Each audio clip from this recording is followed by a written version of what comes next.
Habang natatawa ang batang demonyo sa paghigop ng spirit energy mula sa katawan ng lalaki, sinabi nito, sa pagkain ko sayo, ako ay magiging dakilang hari at makakabuo ng breakthrough at magiging isang level 4 spiritual soul.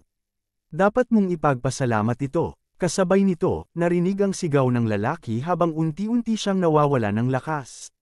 Ngunit sa isip ng demonyo, tiyak na ang kanyang tagumpay, at walang makakapigil sa kanyang balak. Subalit, biglang dumating si Fang Ning upang pigilan ang demonyo. Sa isang mabilis na galaw, sinipa niya ito ng malakas, dahilan upang tumalsik ang demonyo sa malayo. Sa sandali na yon ay tinanong ni Fang Ning ang lalaki, "Kumusta ka? Ayos ka lang ba?" Sumagot naman ang lalaki, "Ayos lang ako. Salamat sa pagligtas mo." At kasabay ng kanyang pagpapasalamat, nawalan siya ng malay. Subalit nagtanong si Fang Ning sa prinsesa, "Maaari mo bang kumpirmahin?" Sumagot ang prinsesa, "Oo. Nasa katawan niya ang hairpin." Muling nagsalita ang batang demonyo at tinanong ang ating bida kung sino siya. Napagtanto ng batang demonyo, "Soul Hunter. Hindi ko inasahang makakarating ka ng ganito kabilis. Alam mo ba kung sino ang kinakalaban mo? Umalis ka na, hayaan mo akong lamunin ang matabang lalaking nasa likuran mo, at patatawarin ko ang iyong pagkakamali." Ngunit sumenyas lamang si Fang Ning at sinabi, "Sa liwanag ng araw, may lakas loob kang manakit ng iba, hindi ko hahayaang magpatuloy ito." Sumagot ang demonyo, "Kahit hindi ko alam kung anong posisyon mo sa mga soul hunter. Ngunit dahil hindi mo alam ang mabuti para sa iyo at hinahanap mo ang iyong kamatayan, ikaw ay aking lalamunin. Anong pinagsasabi mo na liwanag ng araw, ngayon ay kadiliman ng gabi, itinuro ba sa iyo ng guru mo ang tamang paggamit ng mga salita?" Biglang naglabas ng kapangyarihan ang demonyo, at isang itim na bagay ang bumalat sa katawan ni Fang Ning na ikinagulat niya. Sa sandaling yon, napatanong si Fang Ning, "Ano ito? Nakakadiri naman." Nang magtagumpay ang demonyo sa pagkagapos kay Fang Ning, natatawang sinabi nito, "Mamamatay ka sa ilalim ng aking soul technique. Nararapat lang sa iyo ang pagpaparusa sa paghamon sa isang hindi mo dapat ginagalit." Bigla na lamang inilabas ng prinsesa ang kanyang kamay na nababalutan ng kapangyarihan, na nagdulot ng pagkawala ng bisa ng mga itim na bagay na nakagapos kay Fang Ning.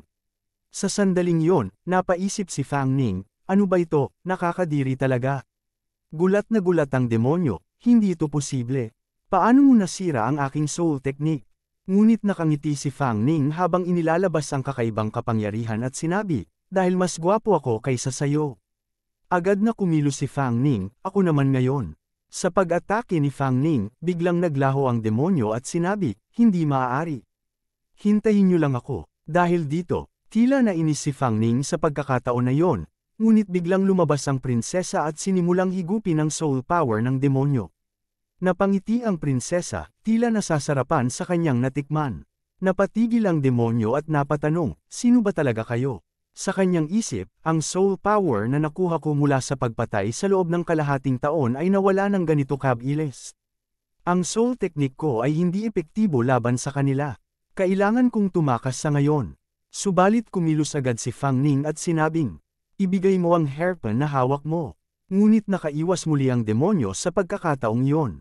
Sa mabilis na galaw ni Fang Ning, nakarating siya sa likod ng demonyo bago ilunsad ang kanyang atake at sinabi, "Kung ayaw mo itong ibigay, kami na ang kukuha." Kasabay nito, tinamaan ng malakas na atake ang demonyo, dahilan upang bumagsak ito. Agad na tinapakan ni Fang Ning ang katawan ng demonyo upang hindi na ito makakilos, bagay na ikinagulat ng demonyo. Agad na nagtanong si Fang Ning, "Ano ang susunod na hakbang?" Sumagot ang prinsesa, "Hayaan mo na lang akong lamunin ito ng diretsyo." Tumugon naman si Fang Ning, ngunit bago pa man may sigaw ng prinsesa ang kanyang balak, biglang tila may kinuha ang demonyo mula sa loob ng kanyang katawan. Kasabay nito, inilabas ng demonyo ang kanyang soul weapon, at isang malakas na kapangyarihan ang sumabog mula dito upang hadlangan ang mga plano ni Fang Ning at ng prinsesa. Sa gitna ng paggulat ng dalawa, biglang naglaho ang kanilang kalaban. Ngunit sa sandaling yon, biglang lumapit ang isang tauhan kay Fang Ning at sinabing, "Taas ang mga kamay, huwag kumilos."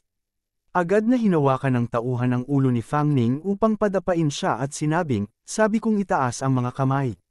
Hindi mo ba naririnig?" Sa puntong yon, malalaman nating si Xiao Wang ang tauhang hamuli kay Fang Ning.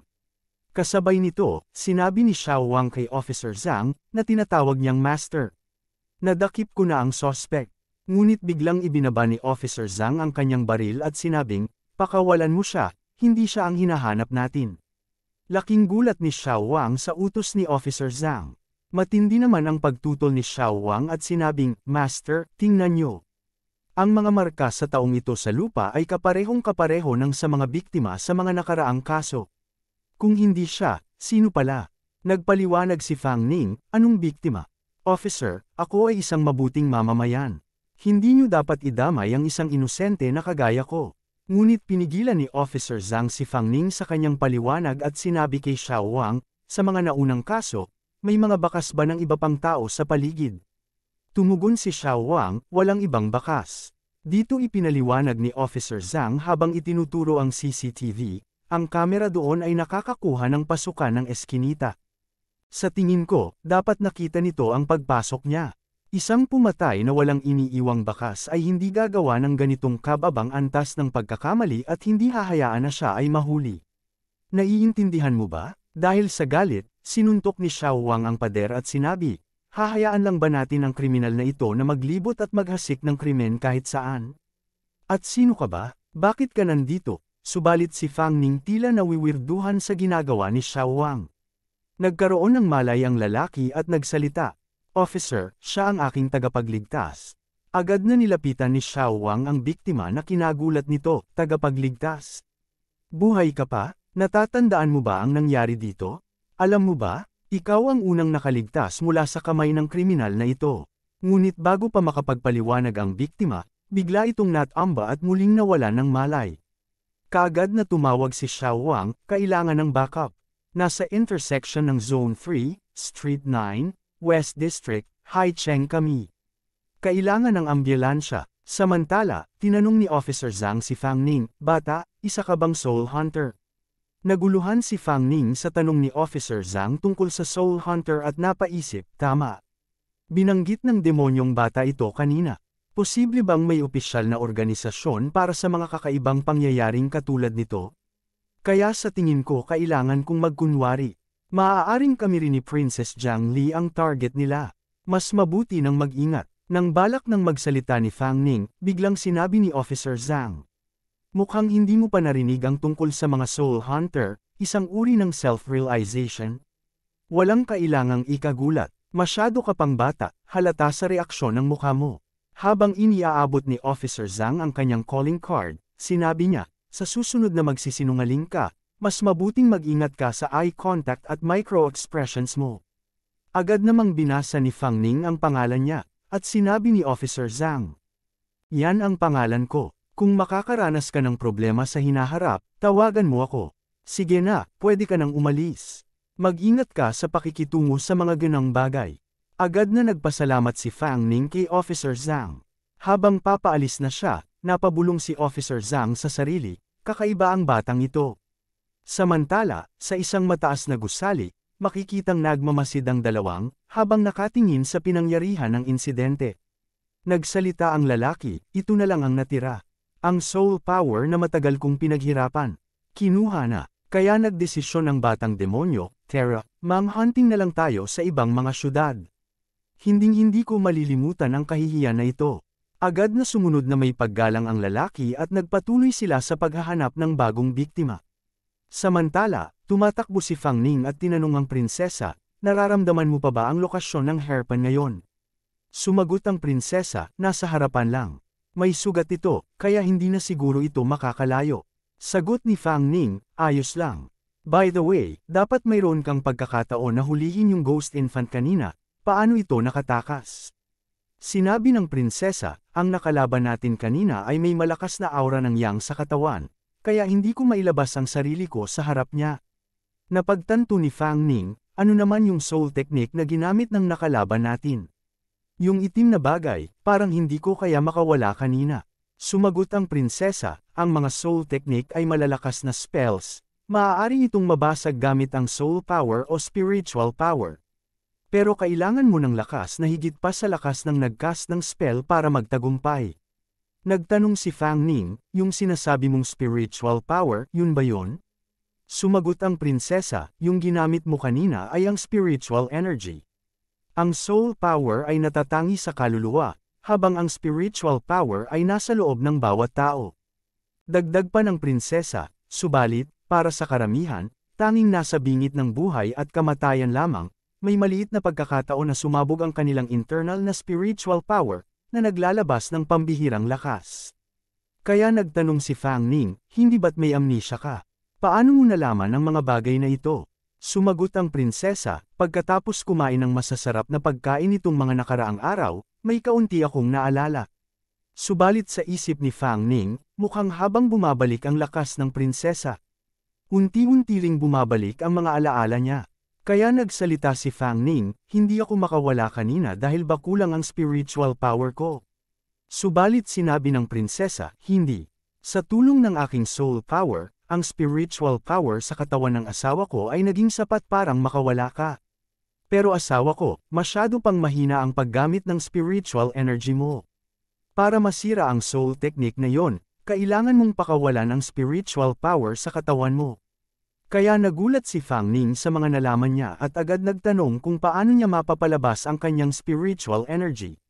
Sumagot ang prinsesa, karaniwan, kailangan ng mahabang pagsasanay para mailabas ito. Ngunit may naisip ang prinsesa na solusyon. Kaya agad niyang nilapitan si Fang Ning at gamit ang kaakit-akit na boses, sinabi, asawa ko, huwag magmadali, makinig kang mabuti. Kasabay nito, hinalikan ng prinsesa si Fang Ning na tila kinilig siya.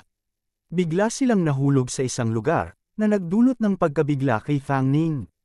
Kaya agad ipinaliwanag ng prinsesa, ito ang dagat ng kamalayan ng asawa ko. O kilala rin bilang spiritual world. Kami ng asawa ko ay may kontrata, at habang lumalalim ang koneksyon namin, maaari akong pumasok dito kasama siya. Kaya sinabi ni Fang Ning, spiritual world. Anong ginagawa natin dito? Kailangan nating magmadali. Kung makakalabas ang ghost infant, mawawala ang lahat ng pagsisikap natin ngayong gabi. Subalit sinabi ng prinsesa, huwag mag-alala, asawa ko. Dito sa dagat ng kamalayan, mabagal ang pagdaloy ng oras kumpara sa labas. Hindi ito makakalabas, at dito ko lamang matutulungan kang maging pamilyar sa paggamit ng spiritual energy sa maikling panahon. Laking gulat ni Fang Ning nang biglang mawala ang kanilang kasuutan at tinatanong niya kung asa na ang mga ito. Sinabi ng prinsesa, ang kasuutan ay malaki ang epekto sa iyong pag-unawa sa spiritual energy, kaya kailangan itong alisin. Inutusan ng prinsesa si Fang Ning. Isara mo ang iyong mata at maramdaman ang pagdaloy ng spiritual energy mula sa kanyang katawan. Sundan ang galaw ng aking daliri, at subukang igalaw ang spiritual energy. Kasabay nito, naglabas ng liwanag ang buong katawan nilang dalawa.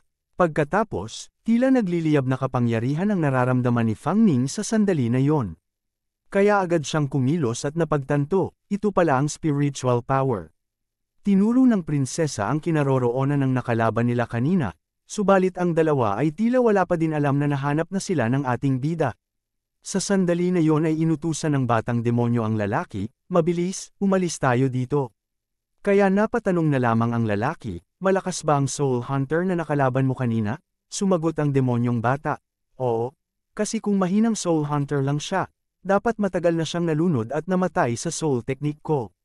Ang kanyang soul body ay hindi bababa sa level 4, kundi mas mataas pa, siguro level 5 o higit pa.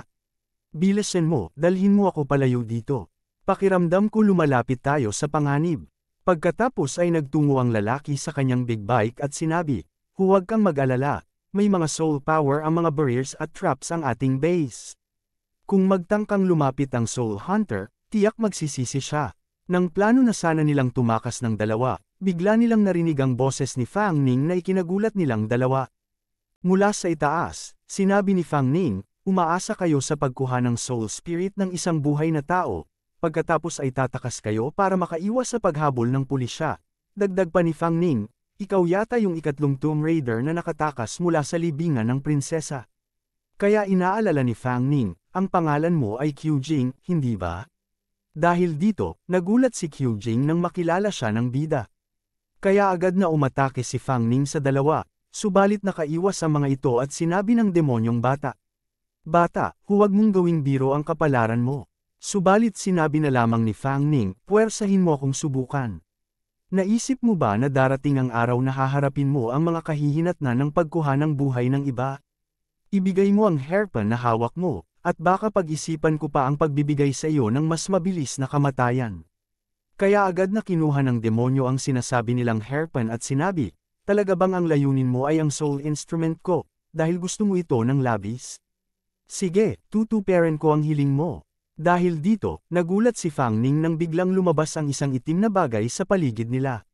Kasabay nito, isang dragon ang lumitaw sa kanilang harapan habang sinasabi ng demonyong bata, gusto mo ba akong subukan? Napagod ako ng husto sa paggamit ng aking orihinal na soul power. Kasabay nito, may isang bilog na nilalang na lumabas at sinabi ng demonyong bata, sa kaluluwa mong yan, sisiguraduhin kong maghihirap ka ngayon. Subalit nagulat na lamang ang bilog na nilalang sa nararamdaman nito. Dahil sa isang simpleng hampas lang ni Fang Ning, bigla itong naglaho. Kaya gulat na gulat ang demonyo at sinabi, paano nangyari ito? Paano mo nabasag ang soul technique ko? Kaya agad umatake ang demonyo kasama ang kanyang dragon kay Fang Ning. Subalit naglunsad ng isang atake si Fang Ning at sa parehong resulta, natalo rin ni Fang Ning ang dragon. Lalo pang nagpang-inig ang demonyo dahil sa di makapaniwalang lakas ng ating bida. Nang paparating na sa kanyang ang atake ni Fang Ning sa demonyo, mabilis niya itong hinarangan. Mula sa isang maliit na bata, biglang nag-transform ito sa giant mode. Kaya agad na naglunsad ulit ng pag-atake ang demonyo kay Fang Ning. Biglang lumabas ang prinsesa sa pagkakataong iyon at gumawa ng pag-atake sa demonyo upang sumabog ito. Kasabay nito, nakuha ni Fang Ning ang hairpin na hawak ng demonyo.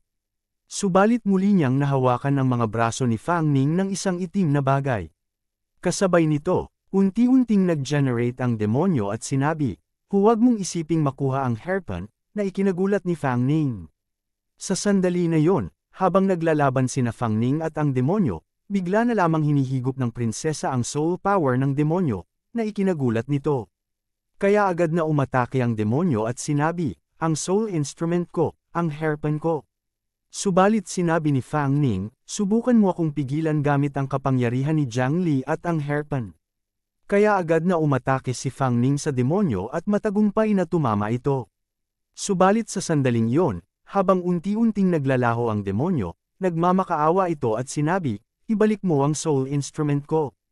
Ito ang pag-asa ko para maging level 4 spirit. Wala pa akong naipaghiganti, kailangan ko pang lumakas. Ayoko itong tanggapin. Pagkatapos, biglang bumalik ang demonyong bata sa kanyang orihinal na human form, habang naluluha, sinasabi, Mama, nasaan ka? Iligtas mo ako, hindi ko pa kayang huminga sa ilalim ng tubig. Ayoko pang mamatay. Kasabay nito, ang kaluluwa ng bata ay biglang pumasok sa isip ni Fang Ning. Kaya naisip ni Fang Ning, ang mga imaheng ito sa isipan ko. Mga piraso ba ito ng mga alaala niya?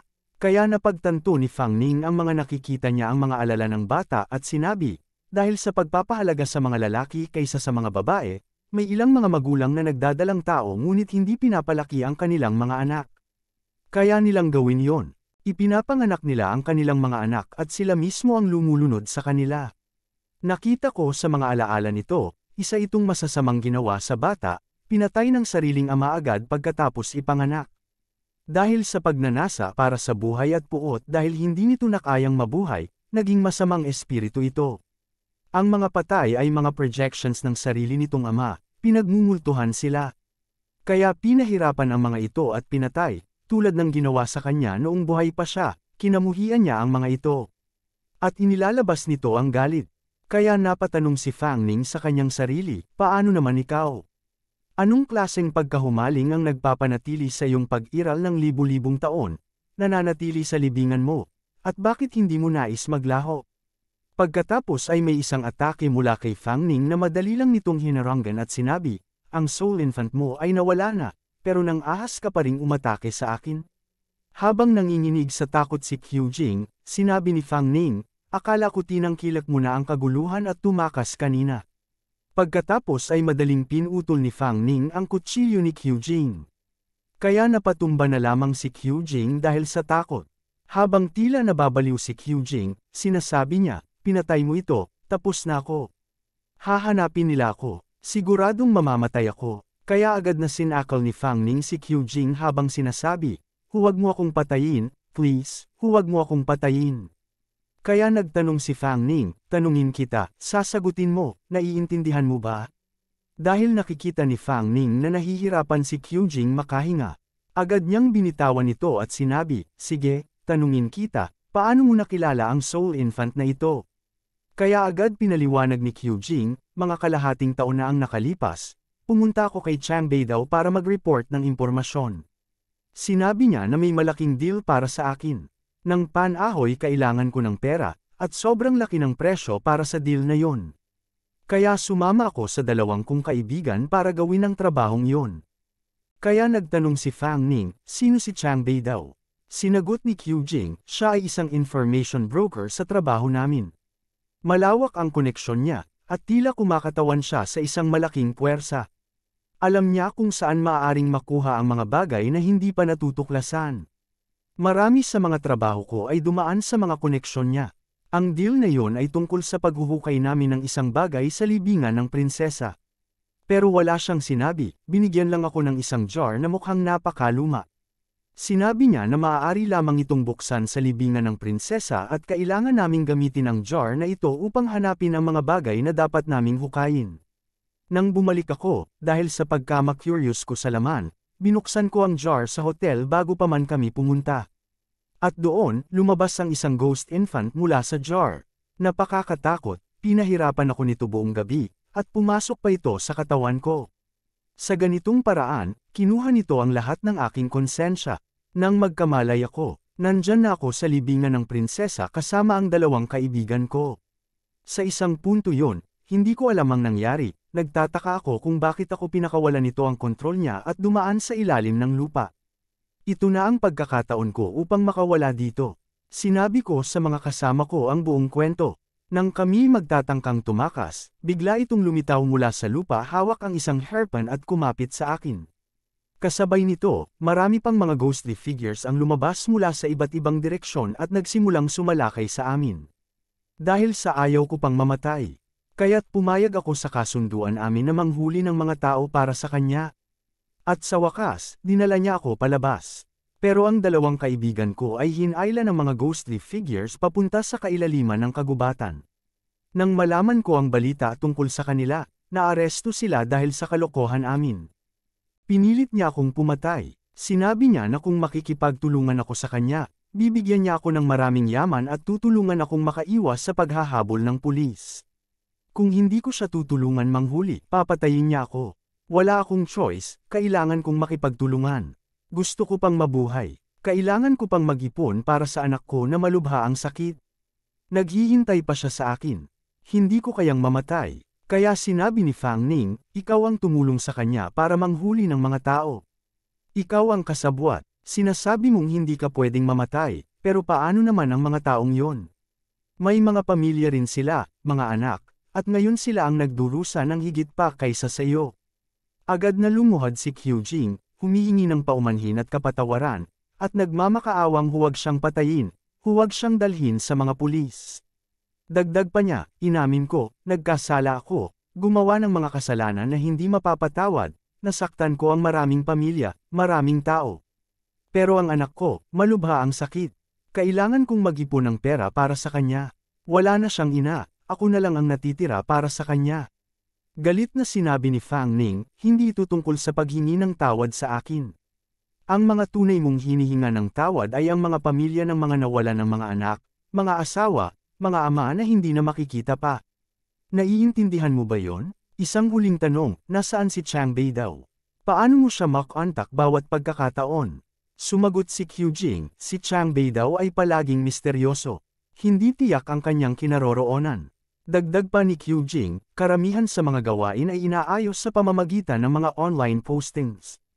Nagdadala kami ng mga bagay sa mga itinalagang lugar, at ang pondo ay dumadaan sa mga overseas accounts. Kapag kailangan niyang magpakita, hinihintay namin siyang kumontak sa amin, hindi namin alam kung nasaan siya. Hiniling ni Fang Ning ang numero ni Qiu Jing, na ikinagulat nito. Kaya't sinabihan siya ni Fang Ning na madaliin na lang ang pagbibigay. Nagpakilala si Fang Ning, ito ang aking contact information.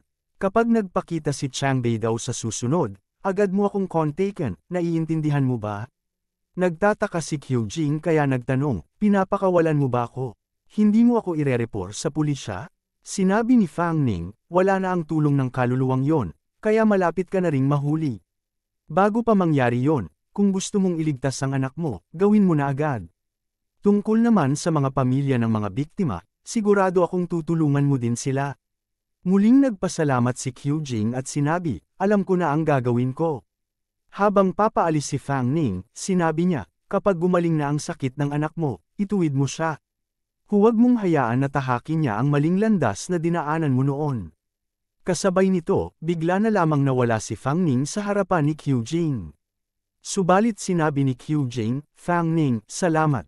Kapag natapos ko na ang dapat kong gawin, kusa akong susuko. Habang naglalakad si Fang Ning, nagtanong siya sa prinsesa, sa tingin mo ba tama ang ginawa ko? Kahit na may dahilan siya, marami pa rin siyang nasaktan. Naalala niya ang kanyang kabataan, kaya nasabi niya, ayokong maging katulad ko ang anak niya. Subalit sinabi ng prinsesa, asawa ko. Dahil nagpasya ka na, huwag mo nang isipin pa. Ang asawa ko ay naging napakalakas sa napakaikling panahon. Natalo pa niya ang napakalakas na kaluluwang yon. Agad na niyakap ng prinsesa si Fang Ning at sinabi, at natulungan pa niya akong mahanap ang hairpin ng may malasakit. Napakahusay ng ginawa ng asawa ko. Ngunit nilayo ni Fang Ning ang prinsesa at sinabi, nakuha ko na. Hindi ko naiisipin pa. Pero, ang pagkawala ng iyong hairpin ay hindi aksidente. Sa likod ng ghost infant, may ibang tao. Naalala mo ba si Chang Bei daw? Saglit na inalala ng prinsesa si Chang Bei daw, ngunit sinabi na lamang niya na hindi. Kaya nasabi na lamang ni Fang Ning, kung ganon, bakit ka nag-isip ng matagal? Naiinis na sinabi ng prinsesa, hindi ko maalala ang kahit ano. Kung magpupumilit kang magtanong, susubukan kong alalahanin ng mas mabuti, pero kailangan ng oras para lubos na bumalik ang aking kapangyarihan at mga alaala. Kaya nasabi ni Fang Ning, ayos lang, dahil humingi ka na ng paumanhin. Umuwi na tayo muna. Masaya ang naging reaksyon ng prinsesa nang marinig ito. Subalit sa isip ni Fang Ning, walang silbi ang pag-iisip ng sobra. Kahit sino pa ang nasa likod nito, nahanap na namin ang hairpin, kaya naantala na ang kanilang plano. Biglang may naalala si Fang Ning, kaya't aksidenteng bumangga ang prinsesa sa kanya. Inabot ni Fang Ning ang hairpin sa prinsesa. Nakiusap ang prinsesa, asawa ko, pwede mo ba akong tulungang isuot ito, pakiusap? Kaagad namang tinulungan siya ni Fang Ning habang sinasabi, talaga, wala akong magawa sa'yo. Hindi mo ba kayang isuot ito mag-isa? Sa sandaling yon, nang tumitig ang prinsesa kay Fang Ning. Nagbago ang kanilang kasuutan tila nasa isang romantikong sandali. Habang isinusukat ang hairpin, sinabi ni Fang Ning, itong hairpin na ito, talagang sinikap kong mabawi para sa'yo. Kasabay nito, tinanong ni Fang Ning ang prinsesa, kumusta, nagustuhan mo ba? Nagulat si Fang Ning nang makita niyang umiiyak ang prinsesa, habang mahina siyang nagsasabi, joy, love. Kasabay nito, pamatak ang mga luha ng prinsesa sa isang tila nagliliwanag na tubig. Biglang lumabas ang kakaibang liwanag na bumabalot sa buong paligid. Unti-unting nasira ang kasuotan ng prinsesa, at ang liwanag ay nagpatuloy hanggang sa hairpin. Habang nawawala na ang kanyang mga saplot, ang prinsesa ay nababalot ng nakakasilaw na liwanag. Agad na sinabi ni Fang Ning, heto na naman tayo. Ilang beses na bang nangyari ito? Huwag ka ng ganito, boss. Mababawasan lahat ng damit ko dahil sa'yo. Kasabay ng liwanag na bumabalot sa katawan ng prinsesa, unti-unti siyang nagkaroon ng bagong kasuotan, mas nagpapakita ng kanyang kagandahan sa panibago niyang anyo. Habang nagaganap ito, may isang malakas na liwanag na nagsimulang bumuga mula sa kanyang ulo patungo kay Fang Ning. Sa sandaling yon, naisip ni Fang Ning, napakalaking dami ng espiritual na enerhiya. Parang mas marami pa ito kaysa sa kabuuan ng lakas ko dati. Biglang naglabas ng napakalaking liwanag ang katawan ni Fang Ning, na siyang pinagmamasdan mula sa malayo ng dalawang tao. Nagkomento ang babae, napakalakas ng espiritual na enerhiya doon. Sumagot naman ang lalaki, mukhang hindi natin kakilala ang nagdudulot ng alon ng enerhiya na yan. Sa pag-aalinlangan, iminungkahi ng lalaki, tapusin na muna natin ang paglilinis ng mga kalat dito, at pagkatapos ay tingnan natin ang lokasyon na iyon. Sa kanilang likuran, makikita ang napakaraming soul monsters na nakaabang. Pagkatapos biglang umatake ang mga halimaw sa babae. Isang mabilis na galaw lang ng babae at agad na napatay ang mga halimaw na ito. Samantala, sa kabilang panig, makikita ang isang mataas na gusali kung saan nakatayo ang dalawang tao, nagmamasid sa liwanag na likha ni Fang Ning. Kasabay nito, makikita rin ang isang taong nakagapos sa kanilang likuran. Pagkatapos ay nagsalita si Yuan Tan, ang aura ng Soul Infant doon ay nawala na. Kumilos na ba ang mga Soul Hunters? Katangahan talaga nila, sinabi ko na sa kanya na huwag masyadong magpasikat. Sumagot naman si Chang Bai Dao, hayaan mo na. Isa lang naman itong eksperimento, kung mamatay man ito, wala tayong magagawa. Pero kailangan nating alamin ang mga detalye, sino ang kumilos, para hindi na magduda ang doktor sa atin.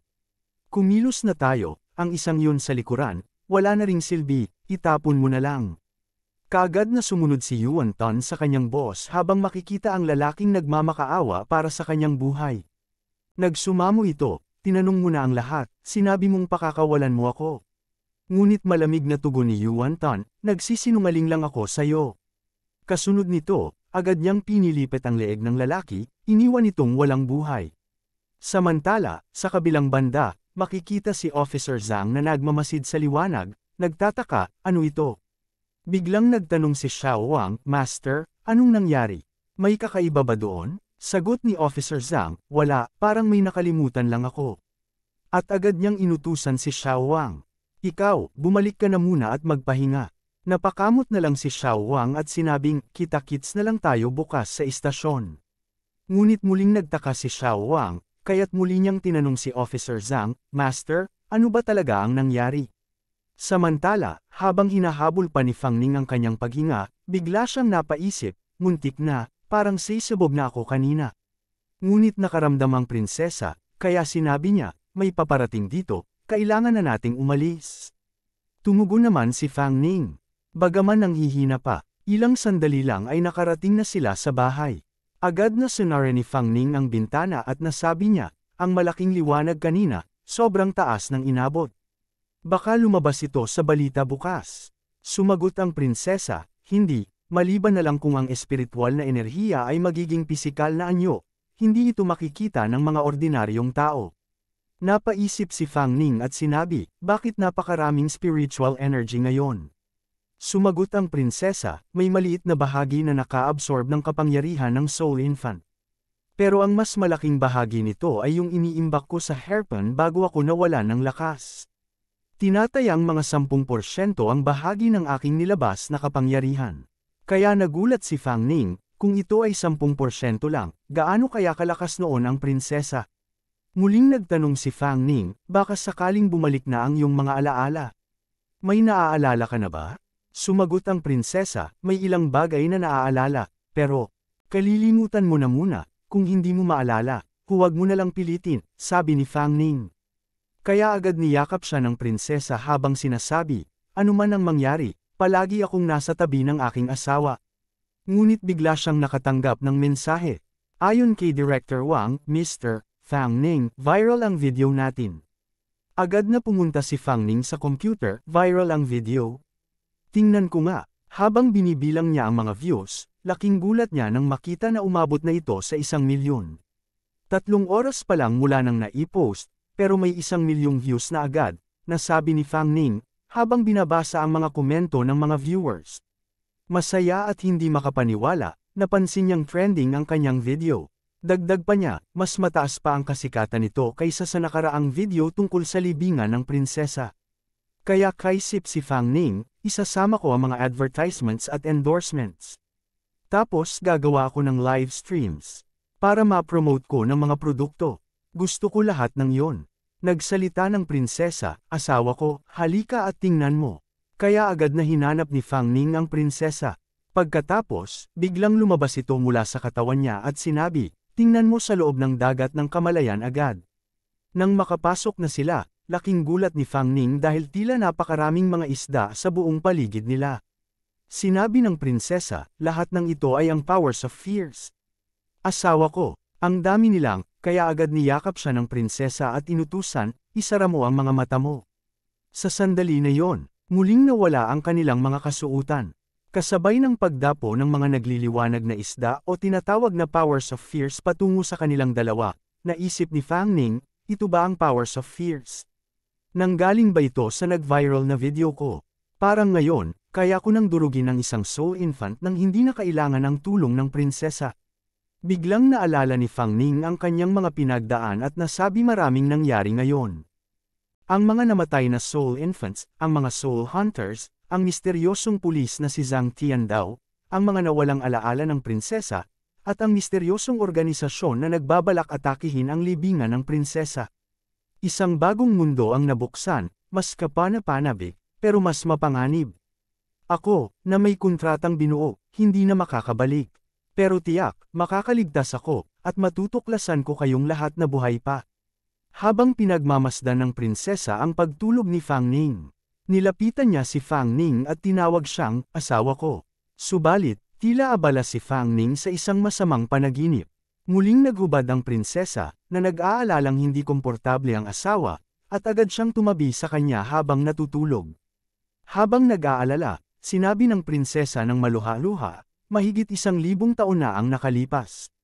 Sa wakas, natagpuan kita. Sana all na lang talaga mga kabuti. Samantalang si Fang Ning, sa kanyang panaginip, ay nakararanas ng isang nakakatakot na pangyayari. Makikita ang isang gasoline container, at mga tao na nagliliyab sa Celestial Orphanage. Tumatagos sa kanyang panaginip ang isang batang Fang Ning, na may nakakatakot na ekspresyon sa mukha. Kabilang dako, isang tauhan ang abala sa pagsisipilyo nang biglang tumunog ang kanyang phone. Nang makita ang mensahe, napaisip siya, napakaraming mensahe ngayong umaga. Ngunit nang makita ang balita, nagulat siya at hindi makapaniwala, ano? Bumagsak sa pangalawang pwesto ang video ko? Ang video ng isang baguhan, nakaabot agad sa unang pwesto. Ano ba to? Anong video yan? Kaya agad nagtungo sa kanyang computer, upang tingnan ang video, habang nililiyab sa galit, sinabi niya, kailangan kong mapanood kung anong klaseng video ang kanyang ginawa para malampasan ako. Matapos ang ilang oras, naisip niya, talo ako. Ang video na to ay sobrang galing. Talaga namang hindi ko kayang makipagsabayan. Kaya pala umabot agad ng ganun karaming views. Bilang tanda ng paggalang at paghanga, agad siyang nagkomento, bro. Pwede bang bilisan mo na ang susunod na episode, at dagdag pa?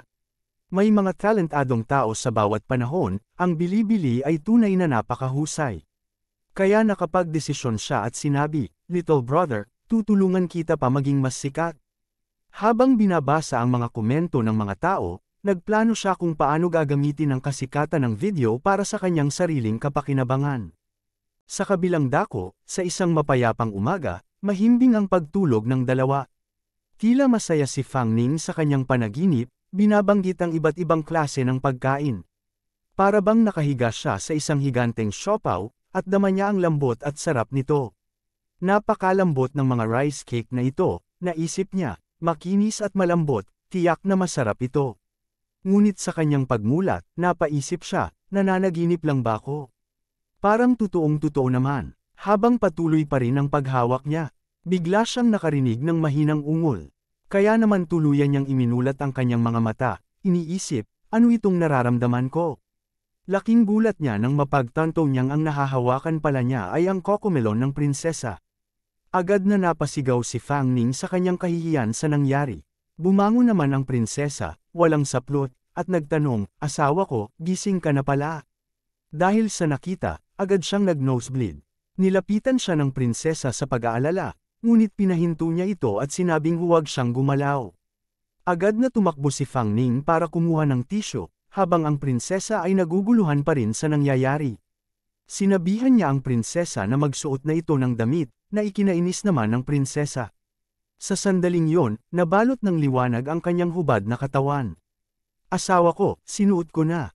Sabi ng prinsesa. Laking gulat ni Fang Ning sa kanyang nakita, isang napakaganda at kaakit-akit na prinsesa ang nakatayo ngayon sa kanyang harapan.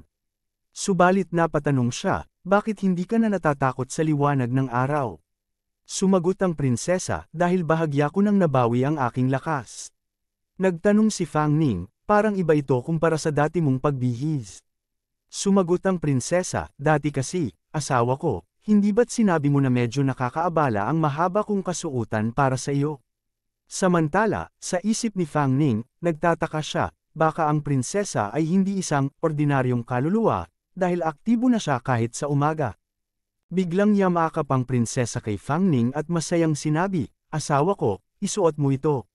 Subalit napansin ni Fang Ning ang tunog ng kanyang telepono, kaya agad niyang sinabi sa prinsesa, sasagutin ko lang ang tawag. Pagkasagot niya, nalaman niyang si Director Wang pala ang tumatawag, kaya agad niya itong kinusap. Sabi ni Director Wang, Mr. Fang Ning, ang ating video ay nangunguna na sa trending list. Sumagot si Fang Ning, nakita ko na. Nagpatuloy si Director Wang, marami ng ahensya ng advertising ang gustong maglagay ng ad sa susunod nating video. Ang isang ad pa lang ay nagkakahalaga na ng libu-libong dolyar. Ngunit sinabi ni Fang Ning, huwag muna nating madaliin ang sagot. Bago pa lang tayo sa larangang ito at dalawa pa lang ang ating mga video. Sayang naman ang tiwala ng ating mga tagahanga kung uubusin agad natin ang kanilang interes. Sa nga pala, Director Wang, may karanasan ka ba sa pag-manage ng mga account?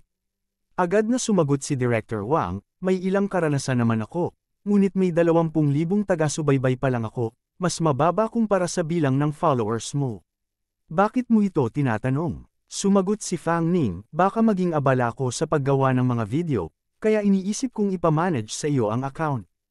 Paano kung makipagtulungan ka sa akin ng pangmatagalan? Ako na ang bahala sa paggawa ng content at pag-shoot ng video, at ikaw naman sa pag-edit at pamamahala ng mga ito. Hatiin natin ang kita ng patas, at sama-sama nating palakasin ang account. Nagulat si Director Wang at nagtanong, sa partnership natin, magagawa kaya natin ito? Maliit lang ang studio namin. Isinasaalang-alang ang kasikatan mo ngayon at ang potensyal mo, kinakabahan kami. Sumagot si Fang Ning, ayos lang. Nasiyahan ako sa ating nakaraang 2 collaboration. Bukod pa roon, maganda ang impresyon ko sa mga tao sa studio ninyo. Ano sa tingin mo, Director Wang, ayaw mo bang makipagtulungan sa akin? Kung ayaw mo, agad namang sumagot si Director Wang, handa kami. Paano ang hatian ng kita, kukunin namin ang 2/3? Hindi, 1/3 na lang, okay ba ang 1/3? Kung oo, gagawa ako ng kontrata at ipapadala sa iyo. Ngunit sumagot si Fang Ning, ibibigay ko na sa inyo ang 3/3. Dagdag pa ni Fang Ning, noon, nilapitan ko ang maraming kumpanya, at nang marinig nila ang alok kong 1,000 yuan, tinanggihan nila ako agad. Hindi nila alam, yun lang ang natitira kong pera noong panahong yun. Nang halos sumuko na ako, ikaw lang ang tumugon sa akin. At binigyan mo ako ng sapat na respeto at maayos na serbisyo, na matagal ko nang gustong magpasalamat sa inyo. Naiiyak na sinabi ni Director Wang, ito ang tungkulin namin, ibigay ang aming buong kakayahan, sikaping mapaligaya ang kliyente, at ito ang lagi naming sinisikap.